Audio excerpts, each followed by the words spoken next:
Good afternoon, students. Good afternoon, brothers and sisters, colleagues, everyone.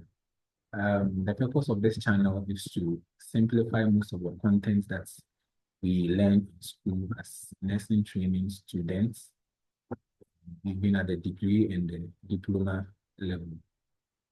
We really delve much into medical nursing, most especially pathophysiology of disease conditions, which happens to be a headache for most students. And we realize that these days we are trying to make life much more easier and convenient for us. And the same thing applies to our studies. We don't need to go through the hassle of reviewing a whole lot of contents to be able to learn the things that we are supposed to learn. So I'm just here to put some of these contents into concepts. And by concepts, I'm referring to mental picture or mental framework, which will help you to at least have an idea of a condition and the pathophysiology, even without having to refer from a book. So the picture or the framework will be like something that you can always hold on to, even if you don't have any literature or book nearby. So today we'll look at hypertension, the pathophysiology of hypertension, a very popular condition of interest. And we'll just delve much into it straight away without wasting much time so that the video doesn't become too lengthy. So let me just share my screen and we'll take it up from there.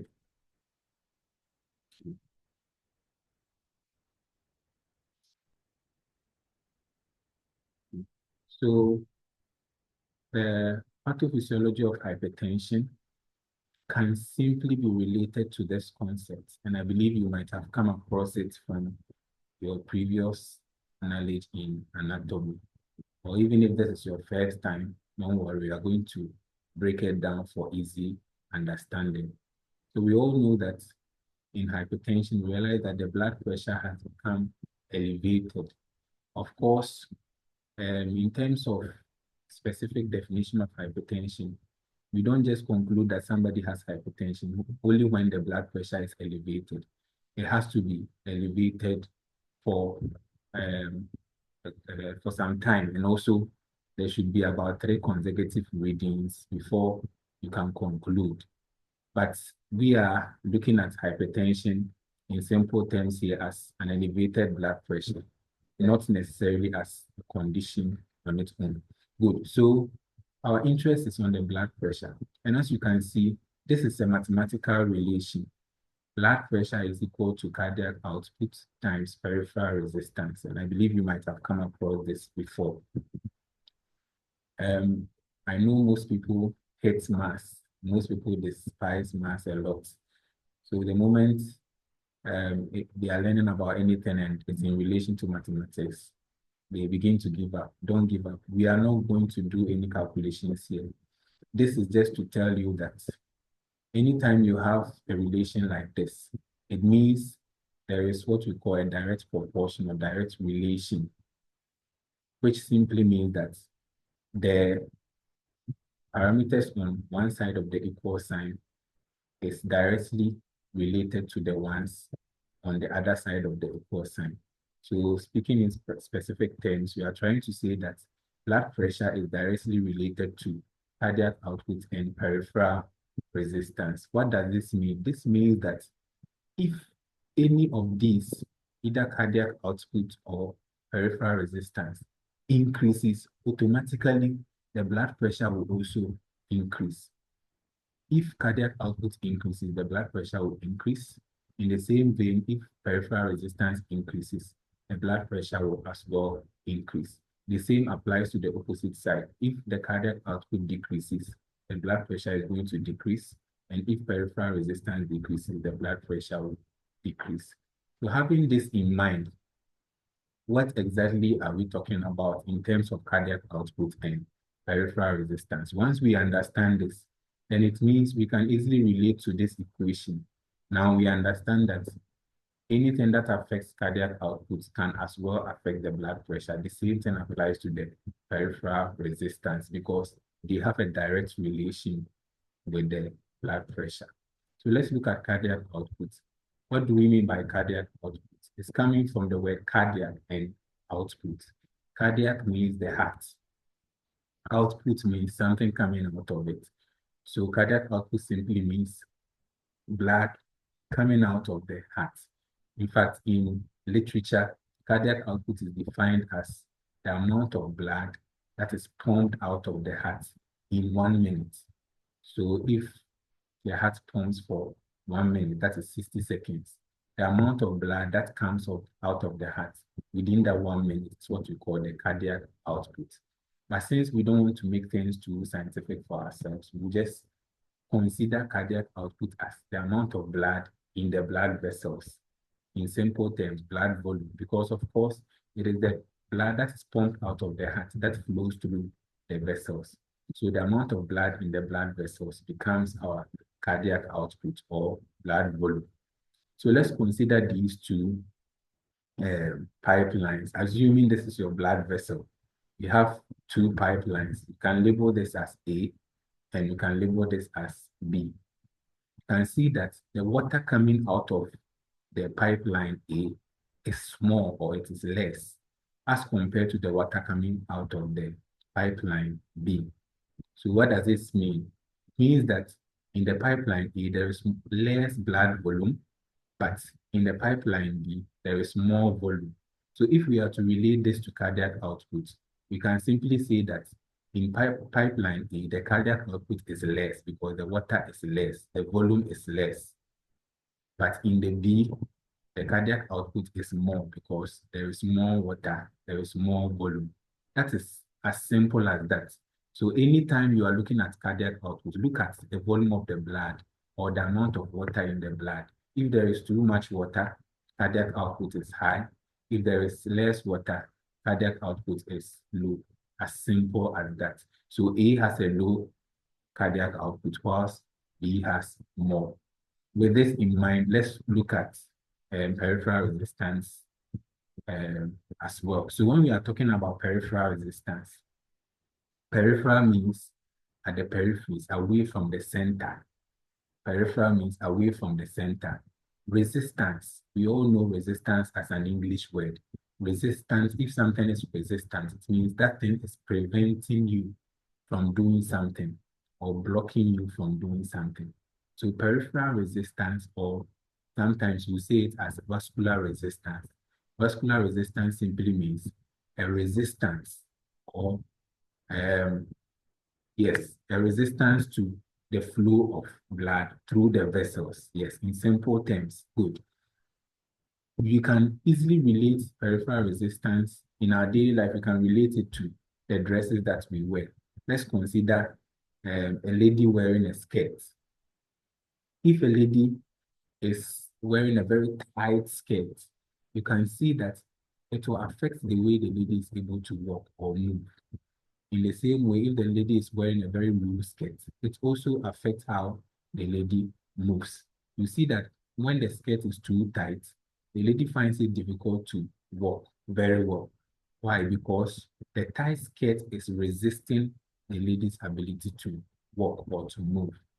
But when the lady is wearing a loose skirt, you can see that, oh, because there is enough space, the lady can easily walk freely. Nothing is resisting it. We apply the same ideology to peripheral resistance.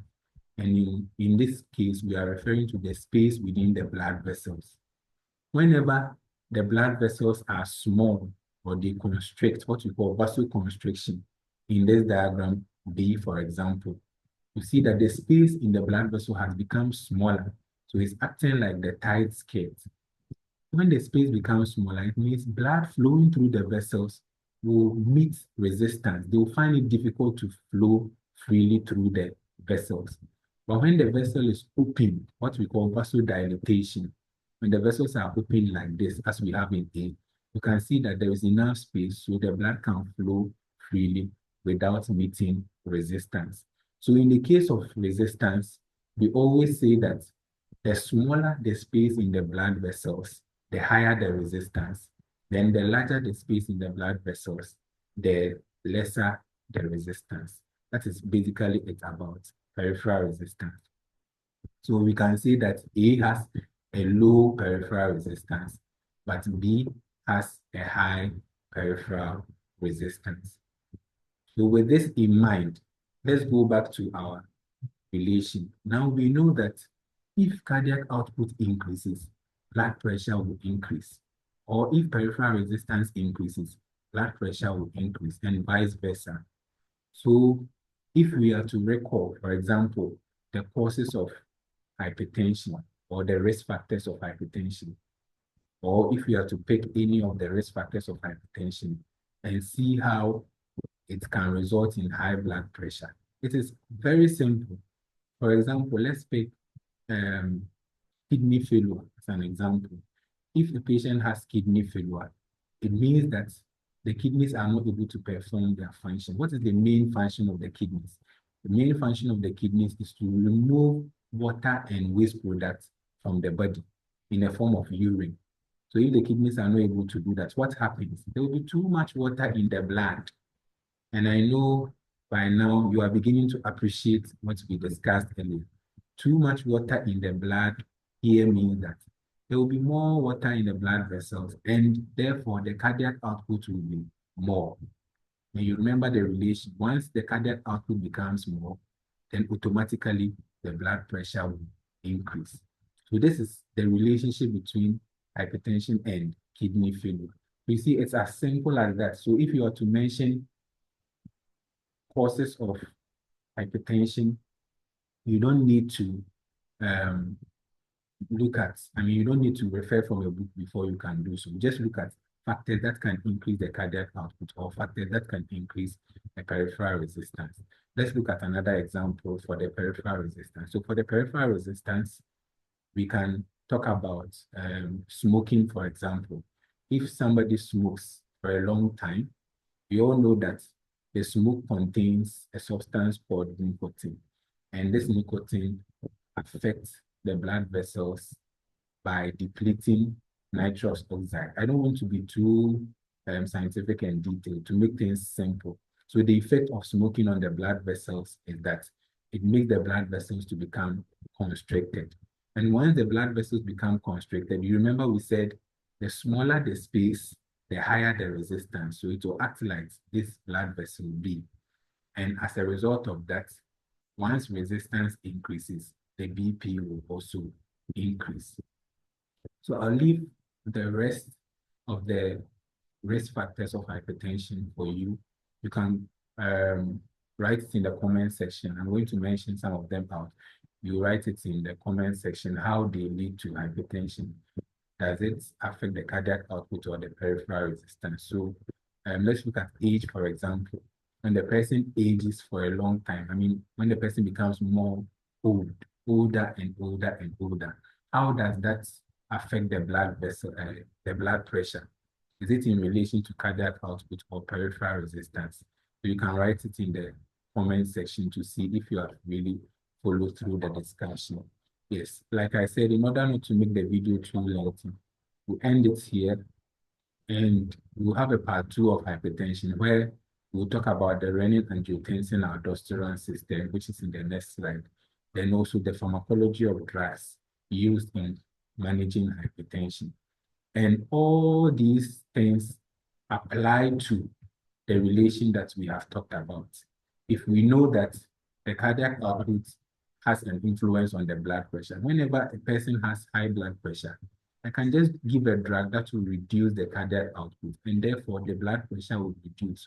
Or I can give a drug that will reduce the peripheral resistance, and therefore the blood pressure will reduce. Thank you very much for your attention. So we'll come your way again with part 2 of hypertension.